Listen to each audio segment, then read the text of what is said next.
Chers amis, c'est encore un pas de plus que nous allons faire aujourd'hui dans notre psautier, et toujours accompagné, guidé, nourri par les commentaires des pasteurs Maillot et Lelièvre et celui du Père Vesco.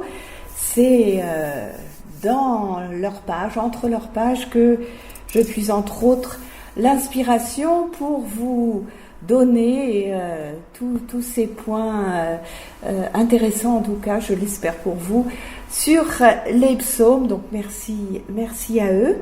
C'est aujourd'hui le psaume 57 que je vous invite à lire, 57, donc 56 dans la numérotation catholique de nos psaumes.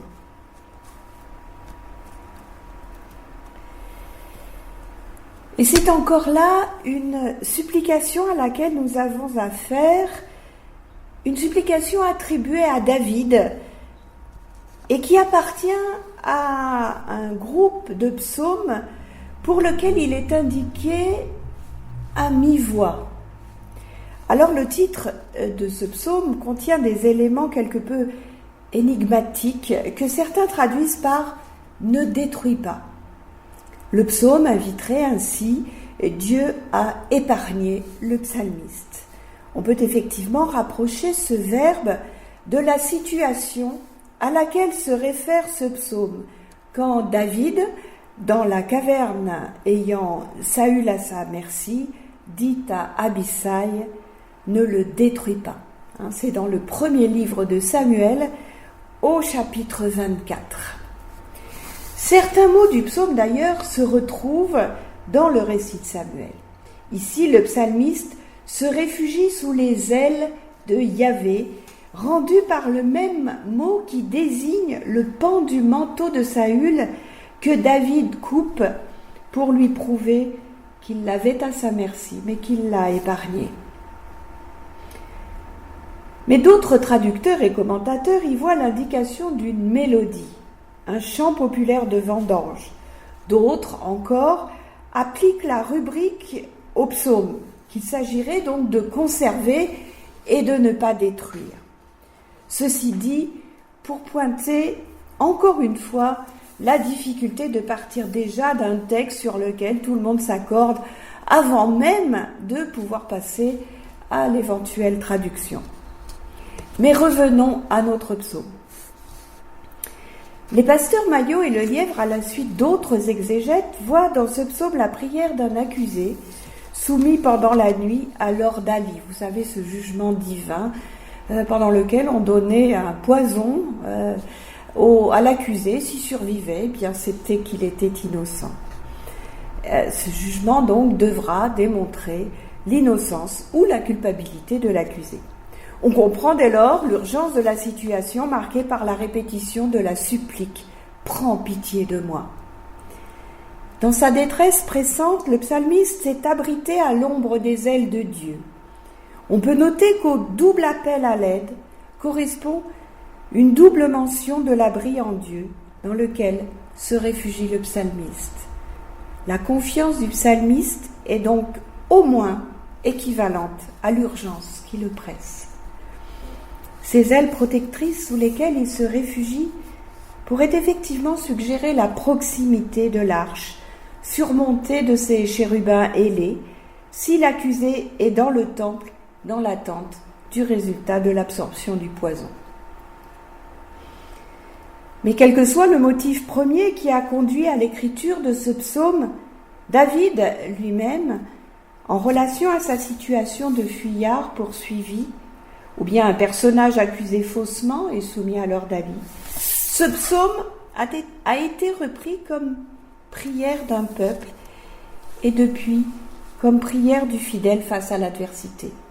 Dès lors, il peut être aujourd'hui encore notre prière pour nous et pour notre monde et tout ce qui s'y passe. Ce psaume comporte deux parties, les versets 2 à 5 et 7 à 11, coupés par un refrain repris au verset 12. Dans la première partie, le psalmiste, insulté et piétiné, sait néanmoins que l'amour et la vérité de Dieu peuvent le sauver. Son âme s'est abritée en Dieu, même si elle est au milieu des lions.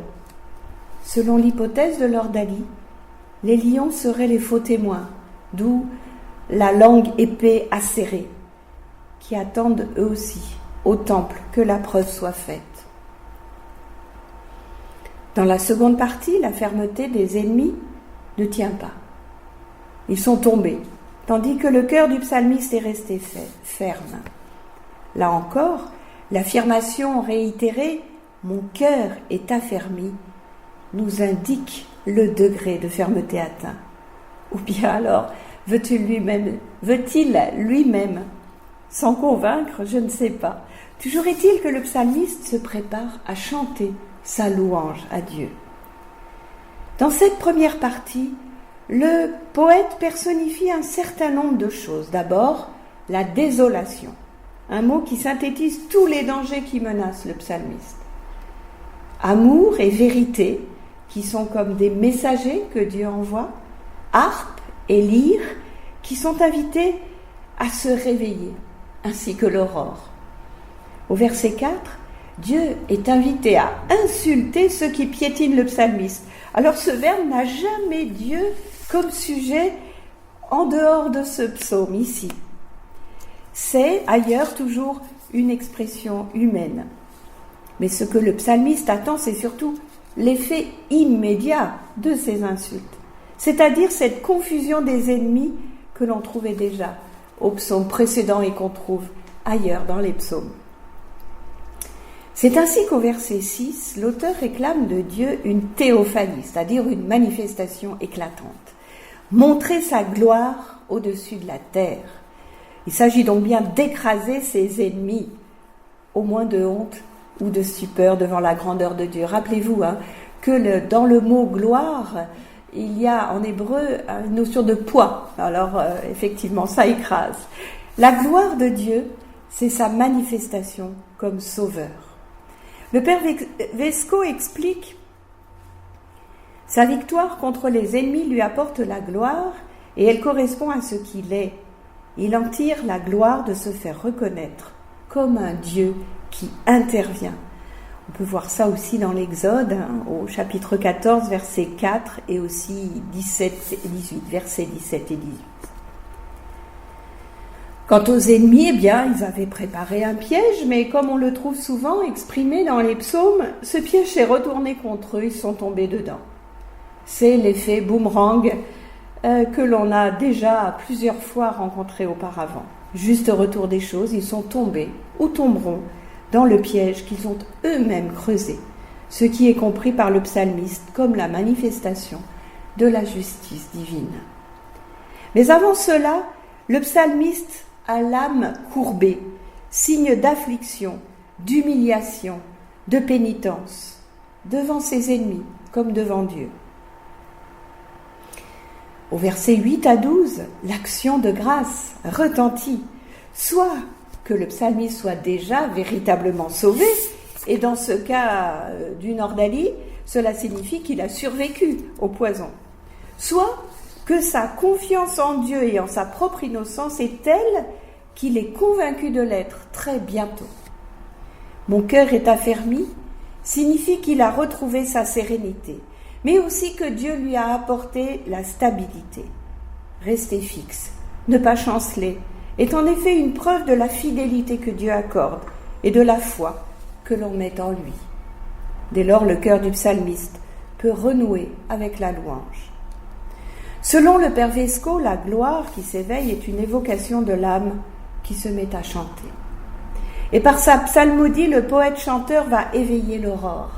C'est une jolie expression, n'est-ce pas, pour dire qu'il se lèvera avant l'aurore et qu'il la verra donc se lever tout en jouant de son instrument et en chantant. Il veut informer l'aurore de la miséricorde de Dieu. Le matin, c'est le temps de la faveur divine.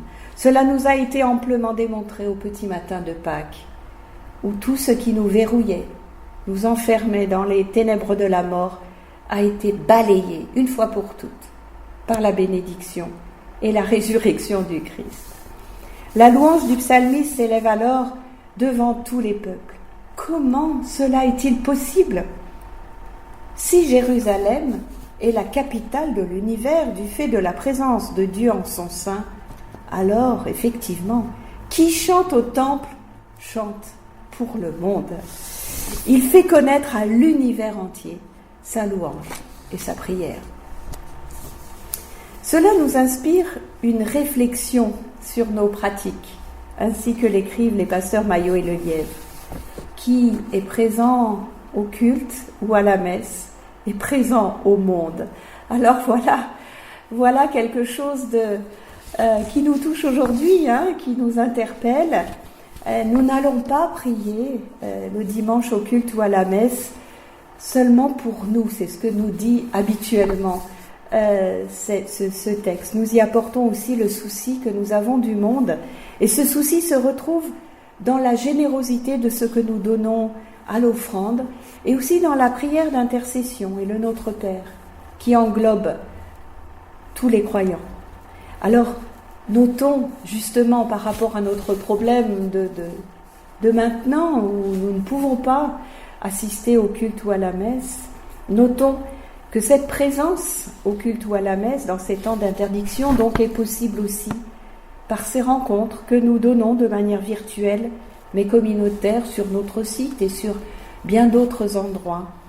Et que l'important, quoi qu'il arrive, est bien celui-là. Tourner notre cœur vers le monde et ses difficultés pour les présenter à Dieu dans la prière. Mais aussi, autre chose importante que nous avions soulevée, c'est soutenir et généreusement, si possible, autant que faire se peut, nos communautés, nos églises, nos paroisses, par notre offrande fidèle, malgré l'absence. Il est toutefois à noter que si la prière du psalmiste s'adresse à tous, elle a d'abord été prière personnelle. Oui, nous avons le droit de prier pour nous-mêmes et de demander l'aide de Dieu, cette présence qui allumera pour nous l'aube d'un matin joyeux, un matin de Pâques. Alors je vous souhaite beaucoup de lumière pour aujourd'hui et pour les jours à venir, de la lumière dans vos cœurs, de la lumière qui rallume votre espérance, qui rallume votre confiance. Amen.